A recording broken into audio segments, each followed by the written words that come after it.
ओम शांति। 19 सितंबर 1972 बाबा के अव्यक्त मधुर महावाक्य। मुरली का टाइटल है मजबूरियों को समाप्त करने का साधन मजबूती। बाबा कहे, सभी अचल अडोल अटल स्थिति में स्थित हो। जो महावीरों की स्थिति गाई हुई है उस कल्प पहले के गायन व वर्णन हुई स्थिति में स्थित हो। वह अपने अंतिम साक्षीपन हर्षित मुख न्यारी और अति प्यारी स्थिति के समीप आ रहे हो कि अभी वह स्थिति दूर है। जो वस्तु समीप आ जाती है उसके कोई न कोई लक्षण व चिन्ह नजर आने लगते हैं। तो आप लोग क्या अनुभव करते हो? क्या वह अंतिम स्थिति समीप आ रही है? समीप से भी ज़्यादा और कौन सी स्टेज होती है? बाप के समीप आ रहे हो? क्या अनुभव करते हो? समीप जा रहे हो ना? चलते चलते ठहर तो नहीं जाते हो? कोई साइट सीन देखकर ठहर तो नहीं जाते हो? चढ़ती कला को अनुभव करते हो, ठहरती कला तो नहीं। स्थूल यात्रा पर भी जब जाते हैं तो चलते रहते हैं, रुकते नहीं हैं। यह भी रूहानी यात्रा है ना, इसमें भी रुकना नहीं है। अथक अटल अचल हो चलते रहना है तो मंजिल पर पहुंच जाएंगे। यह लक्ष्य रखा है ना। अगर लक्ष्य मजबूत है तो लक्षण भी आ जाते हैं। मजबूती से मजबूरियां समाप्त हो जाती हैं। अगर मजबूती नहीं है तो फिर अनेक मजबूरियां भी दिखाई देती हैं। तो अपने को महावीर समझते हो ना। महावीर कभी भी किसी मजबूरी को मजबूती नहीं समझेंगे। एक सेकंड में मजबूती के आधार से मजबूरी को समाप्त कर देंगे। ऐसे ही अंगत समान अपने बुद्धि रूपी पाँव को एक बाप की याद में स्थित करना है जो कोई भी हिला ना सके। कल्प पहले भी ऐसे ही बने थे ना, याद आता है?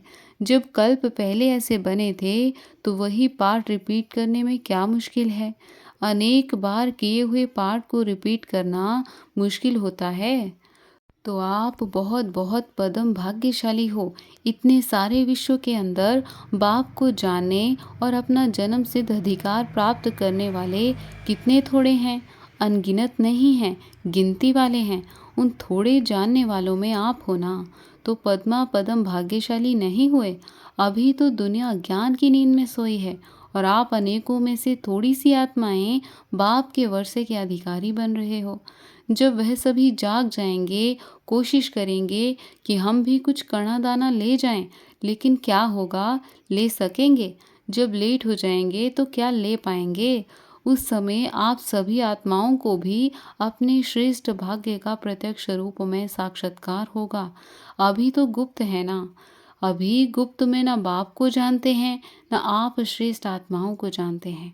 साधारण समझते हैं, लेकिन वह समय दूर नहीं जबकि जागेंगे, तड़पेंगे, रोएंगे, पश्चाताप करेंगे, लेकिन फिर भी पा नहीं सकेंगे। बताओ, उस समय आपको अपने ऊपर कितना नाज होगा कि हम तो पहले से ही पहचान कर अधिकारी बन गए हैं। ऐसी खुशी में रहना चाहिए।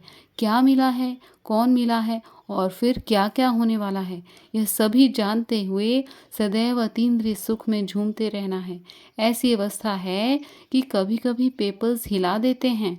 हिलते तो नहीं हो, घबराते तो नहीं हो कि एक दो से सुनकर घबराने की लहर आती है, फिर अपने को ठीक कर देते हो।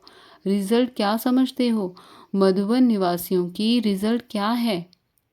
मधुबन निवासी लाइट हाउस हैं।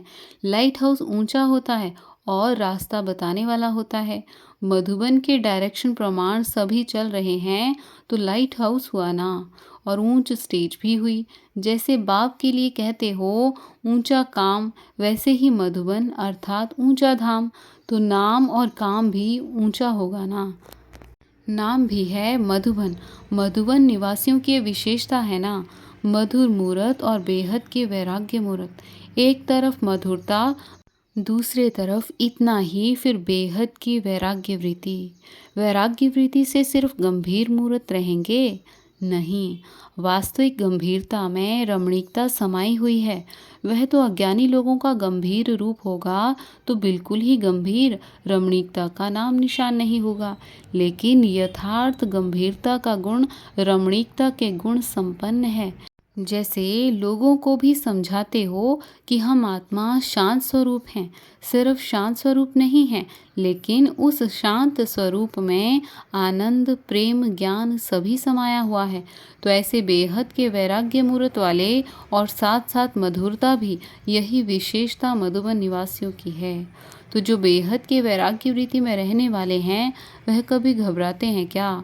डगमग हो सकते हैं, हिल सकते हैं, कितना भी जोर से हिलाएं, लेकिन बेहद के वैराग्य वृत्ति वाले नष्टो मोह स्मृति स्वरूप होते हैं। तो नष्टो मोह स्मृति स्वरूप हो कि थोड़ा बहुत देखकर कुछ अंश मात्र भी स्नेह कहो व मोह कहो, लेकिन स्नेह का स्वरूप क्या होता है इसको तो जानते हो ना। जिसके प्रति स्नेह होता है तो उसके प्रति सहयोगी बन जाना होता है। बाकी कोई रीति रस्म से स्नेह का रूप प्रकट करना, इसको स्नेह कहेंगे व मोह कहेंगे। तो इसमें मधुबन निवासी पास हुए। मधुबन का वायुमंडल, मधुबन निवासियों की वृत्ति, वाइब्रेशन लाइट हाउस होने कारण चारों ओर एक सेकंड में फैल जाता है। तो ऐसे निमित्त समझकर हर पाठ बजाते हो, वैसे समय छोटे बच्चे हो जाते हो। क्या रिजल्ट हुई? यह तो अभी कुछ नहीं हुआ, अभी तो बहुत कुछ होना है। आप सोचेंगे अचानक हो गया इसलिए थोड़ा सा हुआ, लेकिन पेपर तो अचानक आएंगे, पेपर कोई बताकर नहीं आएंगे। पहले बता तो दिया है कि ऐसे ऐसे पेपर होने वाले हैं, लेकिन उस समय अचानक होता है। तो अचानक पेपर में अगर ज़रा संकल्प में भी हिलना हुआ तो अंगद मिसल हुए। अब वह लास्ट स्टेज नहीं आई है क्या? पूछ रहे थे ना, समीप से भी ज़्यादा नज़दीक कौन सी स्टेज होती है? वह होती है सम्मुख दिखाई देना। समीप आते आते वही वस्तु सम्मुख हो जाती है। तो समीप का अनुभव करते हो, वह बिल्कुल यह स्टेज सम्मुख दिखाई देती है। आज यह हैं, कल यह बन जाएंगे, ऐसे सम्मुख अनुभव करते हो। जैसे साकार में अनुभव देखा तो भविष्य स्वरूप और अंतिम संपूर्ण स्वरूप सदा सम्मुख स्पष्ट रूप में रहता था ना। तो फॉलो फादर करना है। जैसे बाप के सामने संपूर्ण स्टेज व भविष्य स्टेज सदा सामने रहती है, वैसे ही अनुभव हो रहा है कि सोचते हो पता नहीं क्या भविष्य होना है। वह स्पष्ट होता कहाँ है, अनाउंस तो होता नहीं, लेकिन जो महावीर पुरुषार्थी हैं उनकी बुद्धि में सदा अपने प्रति स्पष्ट रहता है। तो स्पष्ट देखने में आता है, वह थोड़ा बहुत घूंघट बीच में है। आजकल ट्रांसपेरेंट घूंघट भी होता है, दिखाई सभी कुछ देता है, फिर भी घूंघट होता है। लेकिन वैसे स्पष्ट देखना और घूंघट के बीच देखना, फर्क तो होगा ना।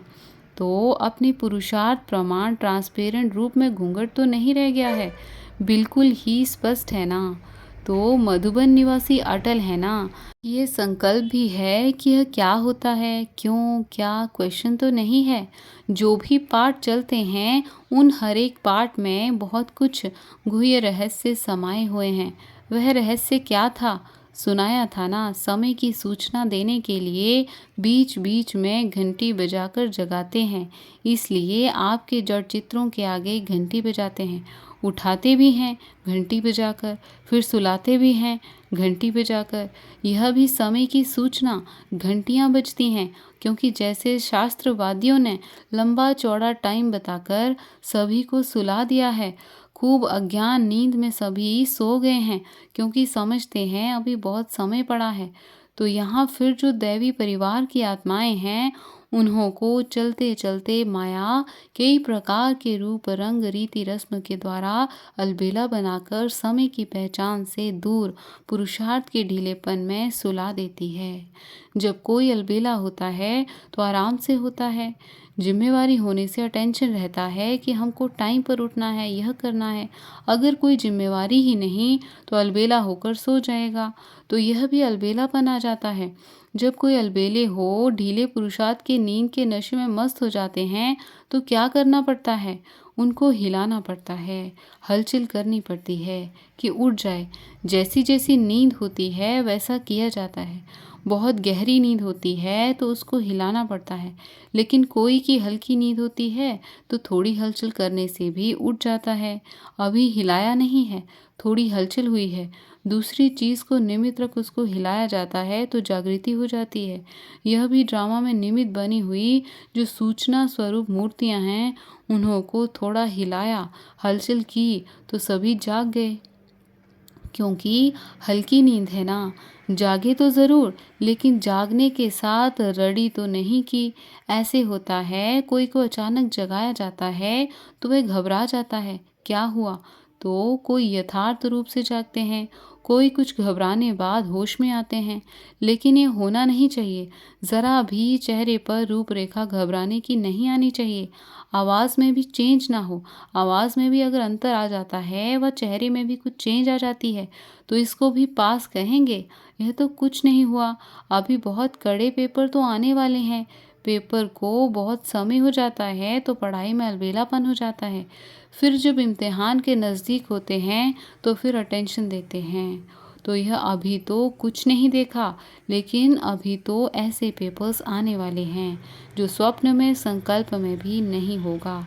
प्रैक्टिस ऐसी होनी चाहिए जैसे हद का ड्रामा साक्षी हो देखा जाता है। फिर चाहे दर्दनाक हो व हंसी का हो, दोनों पार्ट को साक्षी हो देखते हैं। अंतर नहीं होता है, क्योंकि ड्रामा समझते हैं तो ऐसी एक रस अवस्था होनी चाहिए। चाहे रमणीक पाठ हो, चाहे कोई स्नेही आत्मा का गंभीर पाठ भी हो, तो भी साक्षी होकर देखो। साक्षी दृष्टा की अवस्था होनी चाहिए। घबराई हुई या युद्ध करती हुई अवस्था ना हो। कोई घबराते भी नहीं हैं, युद्ध में लग जाते हैं, ज़रूर कुछ कल्याण होगा। लेकिन साक्षी दृष्टा की स्टेज बिल्कुल अलग है। इसको ही एक रस अवस्था कहा जाता है। वह तब होगा जब एक ही बाप की याद में सदा मगन होंगे। बाप और वर्षा, बस, तीसरा ना कोई।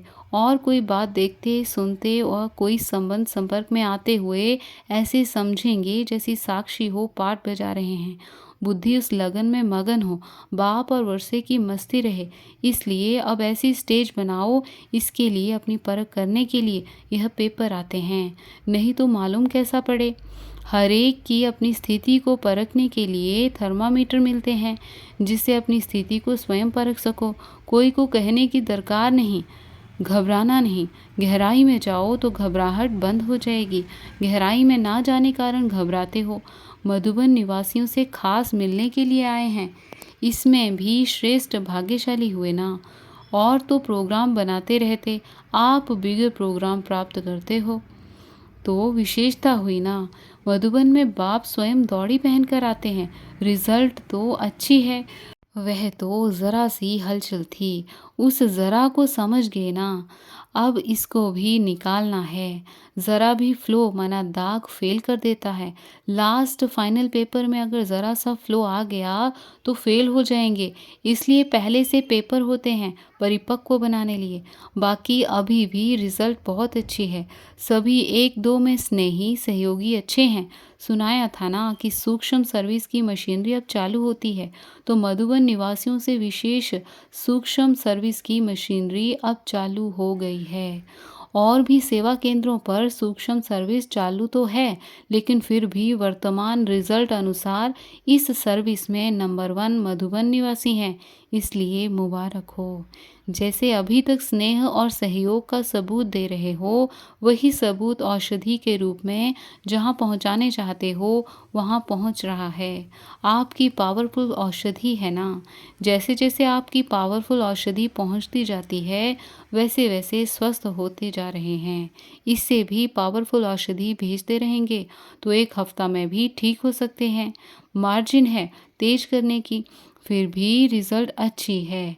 ऐसी अच्छी रिजल्ट को देखते हुए लाइट हाउस की लाइट चारों तरफ पहुंच रही है। उससे और स्थानों में भी लाइट हाउस का प्रभाव पड़ रहा है। अच्छा, ऐसे सदा आपस में एक मत और श्रेष्ठ गति से चलने वाले, सदा एक की याद में रहने वाले पांडव सेना और शक्ति सेना को याद प्यार और नमस्ते। अच्छा, ओम शांति।